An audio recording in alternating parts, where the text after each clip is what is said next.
Pozdrav svima. Današnja tema je rad u Lightroomu. Pokazat ću vam moj način obrade fotografija. Ukratko će biti mali školski primjer osnovama Lightrooma. Ako vas konkretno zanima više, napišite dolje u komentare šta vas dodatno zanima i pokušat ću da napravim još jedan video, pa da pređemo na stvar.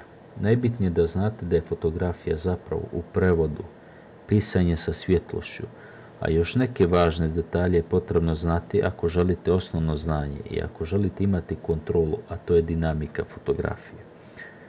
Šta znači dinamika fotografije?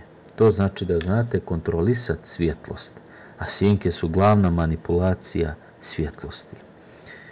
RAW format je ozbiljan detalj u fotografskom svijetu.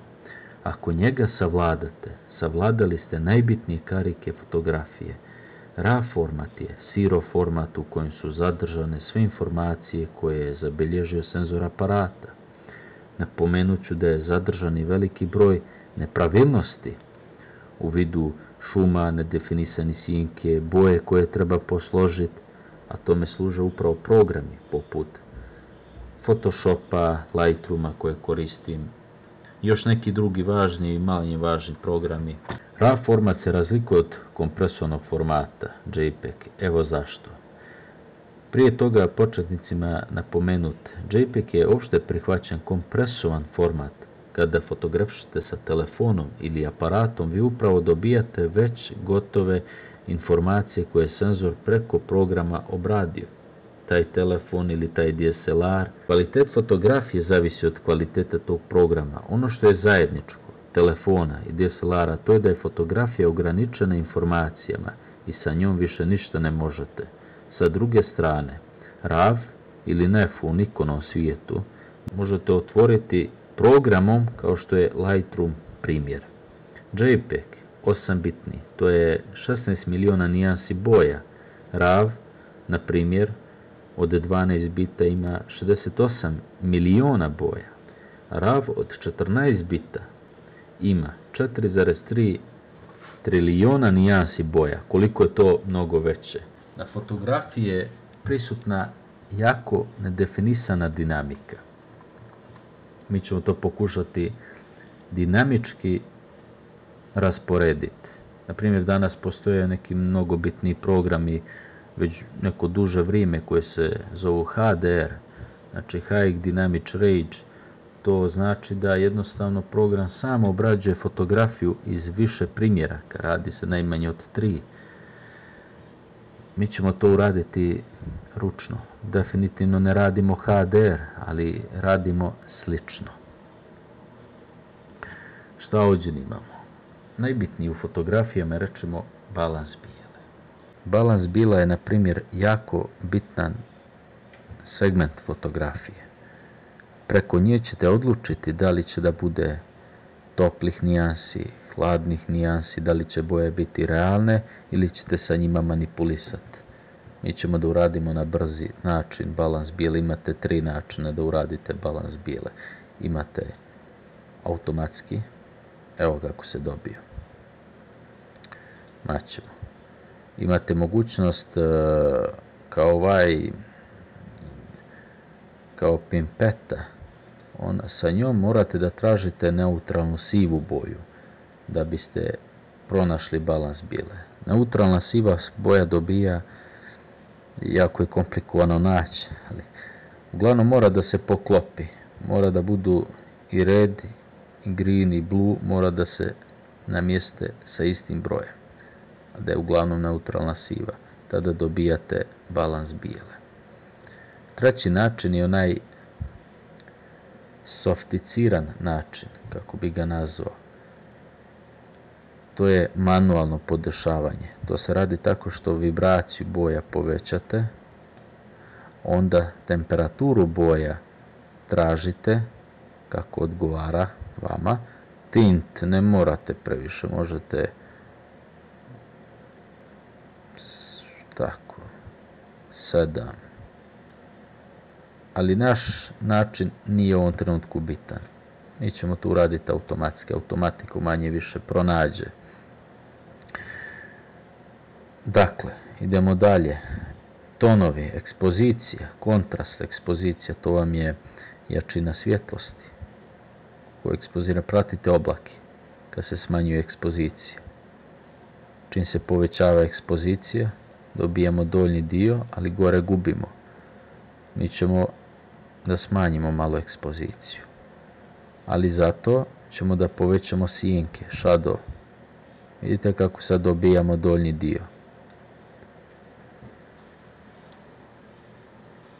To ne možete dobiti jako rijetko, jako i novi telefoni danas imaju tu mogućnost u odnosu na DSLR aparate da budu superiorni u pronalaženju dinamike, i oni mogu da imaju problem u toliko precizno definisanoj obradi.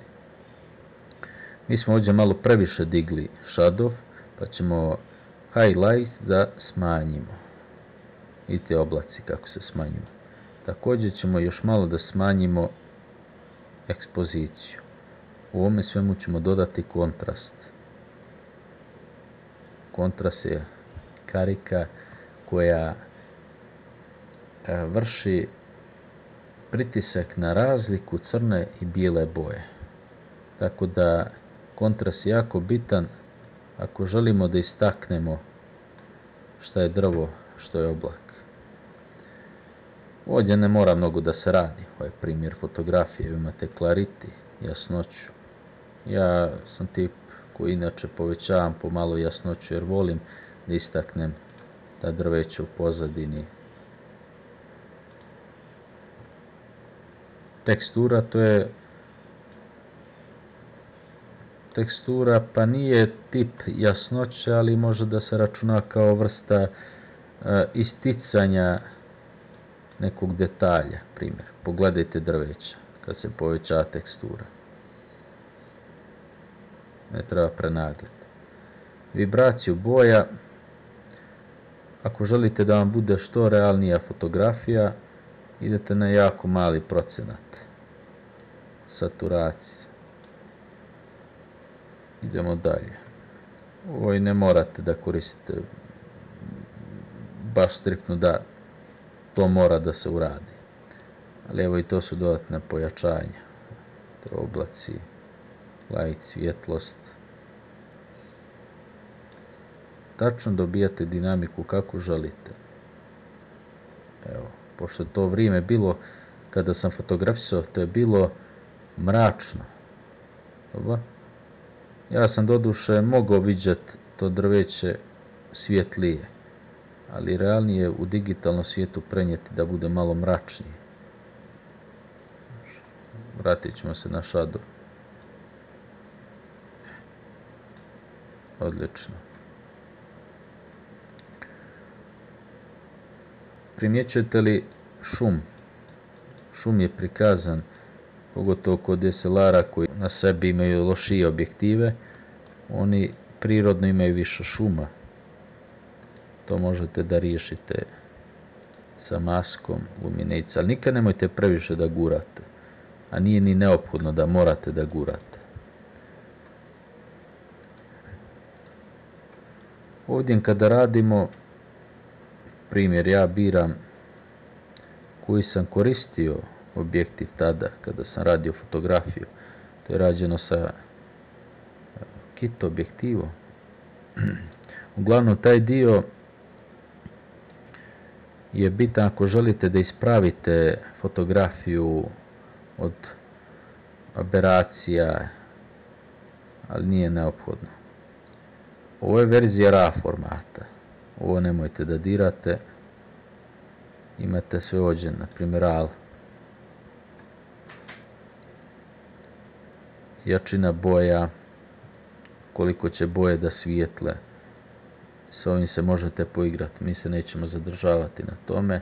Meni je drago što sam mogu da podijelim jedan dio sa vama. Hvala što ste gledali naš video, pretplatite se na naš kanal i slobodno pišite ako vas nešto zanima da radimo još novih videa na ovu temu. Hvala, pozdrav.